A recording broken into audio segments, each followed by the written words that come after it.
Hi, let's discuss about financial analysis and reporting. Each and every business exists for their survival purpose. So there are three key factors that needed for the business survival. The first factor is known as profitability. Second one is solvency, and third is liquidity. What's profitability? Profitability is nothing but how a firm can generate maximum revenue in excess of the expenses to run the business. That's known as profitability. What's solvency? Solvency is known as the ability of the firm in meeting the long-term obligations. What's liquidity? Liquidity is known as the ability of the firm to meet short-term commitments. These are the three key factors that needed for the business survival purpose. So financial analysis is a critical examining of information that given in the financial statements to know the strength and weakness of the firm related to these three key factors. That's all about financial analysis. It helps the business owners and other people, stakeholders of the business, owners of the business. Every person can easily analyze the data that given in the financial statements to provide more and more better information about the key factors for taking decisions. It helps the owners to take the decisions properly. It helps the management to take the decisions, and it helps the stakeholders, all stakeholders, to do the actions at the correct time. That's the purpose of financial statement analysis. Let's look into the basic purposes of financial statement analysis. First and most important purpose is to know about the financial performance as well as financial position of the business. That's the key thing.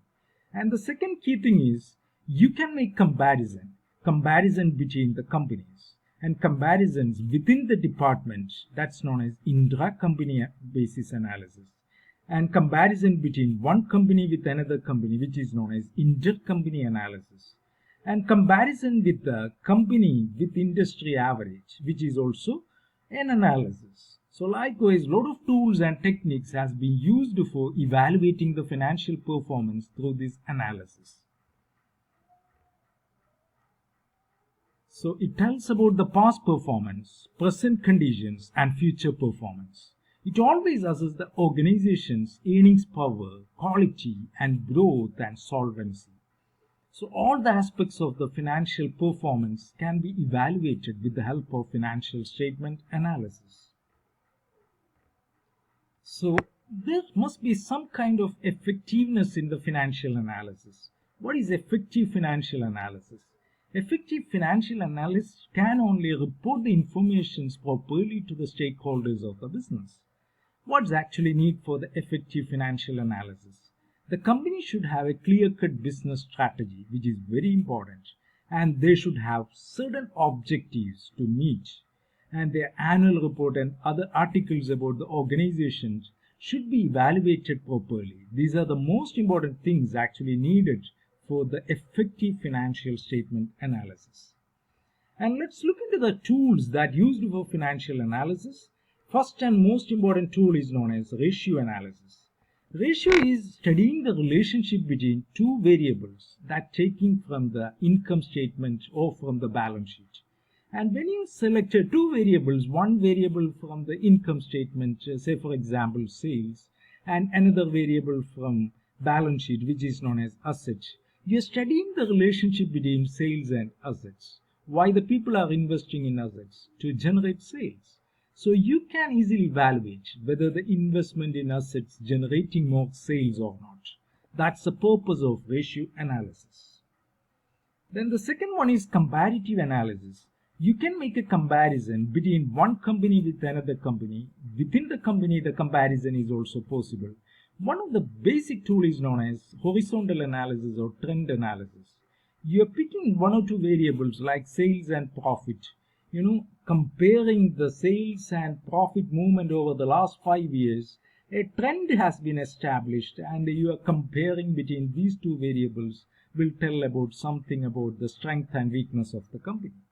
And the next one is common size statement. Common size statement is taking one common factor, and this common factor as a percentage of other items will be expressed in the particular statement that is known as common size statement. It's a powerful tool to compare one big company with small company. That's the purpose of common size statements.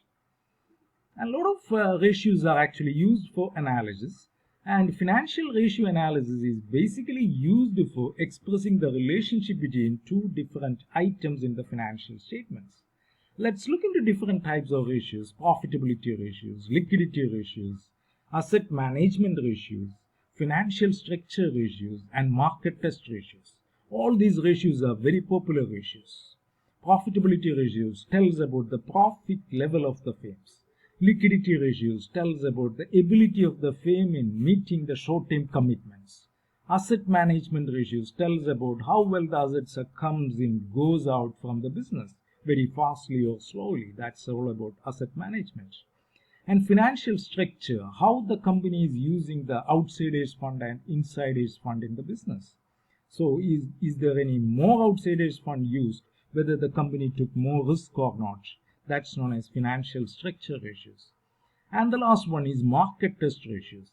These ratios are used by the equity shareholders to evaluate the performance of the company for the investment purpose. Say for example, PE ratio, PB ratio, EPS, dividend payout ratio, retention ratio. All these ratios are coming under this category, market test ratios. These are all about ratios. We will discuss more about all these ratios in the next session. Thank you.